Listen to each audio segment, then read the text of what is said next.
Welcome to this explainer. Today, we're unpacking the rich and honestly, surprisingly complex history behind Britain's most famous dish, fish and chips. You know, if you ask people anywhere in the world what they associate most with the UK, right up there with a cup of tea and the royal family, you're going to find a massive, golden hunk of battered cod sitting next to some thick-cut, deep-fried potatoes. But as we're about to see, this quintessentially British meal has a deeply multicultural history that goes way beyond just a simple seaside snack. So, who actually invented it? Let's dive right in. Because to really understand Britain's most famous meal, we kind of have to leave the UK entirely and travel back in time. It's super common to assume this dish was born in some bustling British port or a cozy London pub, right? But to find the true inventors, we actually have to look at the people who were seeking safe harbor on British shores. Section 1. Surprising refugee routes. The story actually starts not in a British seaside town, but with two totally distinct groups of people fleeing religious persecution on the continent. On one side, you've got Sephardic Jews fleeing the Spanish and Portuguese Inquisitions back in the 16th century.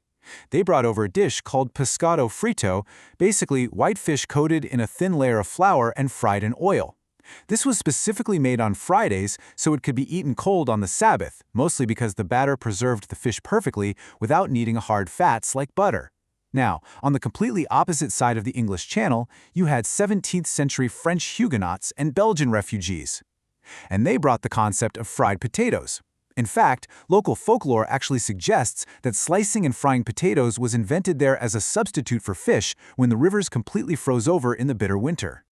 So these two ingredients actually took root in Britain totally independent of one another. The fried fish, in particular, became an absolute sensation on the streets of London.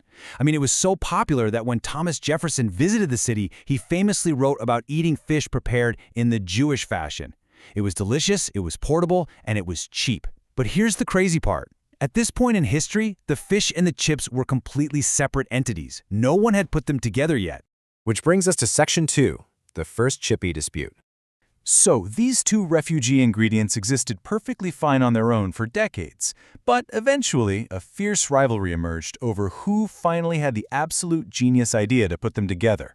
The North and the South of England still bitterly dispute the title of the very first Chippy, and honestly, this intense regional pride surrounds the dish to this very day. In one corner, you've got East London. Around 1860, a young Eastern European Jewish immigrant named Joseph Malin supposedly opened the first combined shop, bringing the pescado frito and the chip potatoes together at last.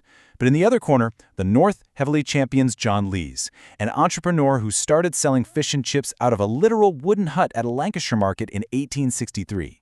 The National Federation of Fish Friers officially backs Malin, but hey, the North still proudly displays a blue plaque for Lees. All right, moving on to Section 3. Fueling the working class.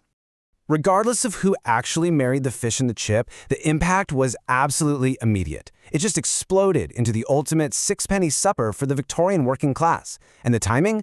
Literally perfect. We're right smack in the middle of the Industrial Revolution. The massive development of trawl fishing in the North Sea meant huge hauls of white fish. And crucially, the boom of the new steam railways connected those coastal ports straight to the major industrial cities. Basically, overnight, fresh fish could be rapidly transported to hungry factory workers. The dish went from a humble street snack to a massive, highly efficient national industry. In 1896, a guy named Samuel Isaacs even opened the first sit-down fish and chip restaurant in London, adding a little touch of luxury. Think tablecloths and china for the everyday working class. The growth was just staggering. By 1910, an incredible 25,000 fish and chip shops were operating across Britain. That is a massive number of friars. It became an absolute cultural cornerstone. To put into perspective just how deeply embedded this was in everyday life, the legendary film director Alfred Hitchcock actually grew up living right above his family's fish and chip shop in London. It really was the beating heart of local communities. It was cheap, it was hot, and it was deeply satisfying. The acclaimed author George Orwell absolutely hit the nail on the head in his 1937 book, The Road to Wigan Pier. He actually called fish and chips chief among the home comforts that acted as a panacea, basically a universal cure-all for the working classes. It wasn't just about the calories, it was literally warmth and morale wrapped up in a little paper parcel. Let's look at Section 4, Winning the World Wars. This brings us to one of the most unbelievable chapters of this whole story. This dish was so universally beloved, it literally became a matter of national security. During both the First and Second World Wars, the British public had to endure incredibly strict rationing on everyday staples. We're talking meat, sugar, eggs, butter, you name it. But the government, under intense pressure, actually went completely out of its way to keep fish and potatoes off the rationing lists. They knew that taking away the nation's favorite comfort food would cause domestic morale to just absolutely plummet. Even with German U-boats actively threatening fishing vessels in the North Sea, the Ministry of Food made sure those fryers kept sizzling. Prime Minister Winston Churchill even affectionately referred to fish and chips as the good companions. They were a real symbol of home and hope. Get this, during World War I, this comfort food was considered so vital to the war effort that Belgian caterers actually managed to serve hot portions directly to British soldiers suffering in the muddy trenches of the Western Front. No way, right? But fish and chips didn't just feed the troops, they actually saved lives in a very literal sense. During the incredibly perilous D-Day landings in World War II, Allied troops used the meal as a vocal password protocol. If a British soldier was navigating in the pitch black and heard someone approaching, he'd shout, "Fish." The approaching soldier had to instantly reply, "Chips," to prove they were a friendly and avoid getting shot. It was a brilliant, uniquely British code that the enemy would literally never see coming. And finally, Section 5, wrapping it all up. As we move into the modern era, the way we consume and package this historic meal has actually undergone some pretty fascinating changes. Now, anyone who grew up before the 1990s will instantly recognize the sensory experience of eating fish and chips straight out of yesterday's newspaper. It was incredibly practical, right? Newspapers were cheap, everywhere, great for insulation, and super absorbent for all that grease. But as beloved as that ink-stained nostalgia was, it had to end. The 1990 Food Safety Act effectively banned the whole practice because of some very valid health concerns about toxic lead and chemicals in the newspaper ink transferring right onto the hot food. So today we rely on faux-printed grease-proof paper to keep that classic aesthetic alive, just, a lot safer. But while the wrapping has definitely standardized, what goes on the dish certainly has not. Remember that North-South divide we talked about earlier?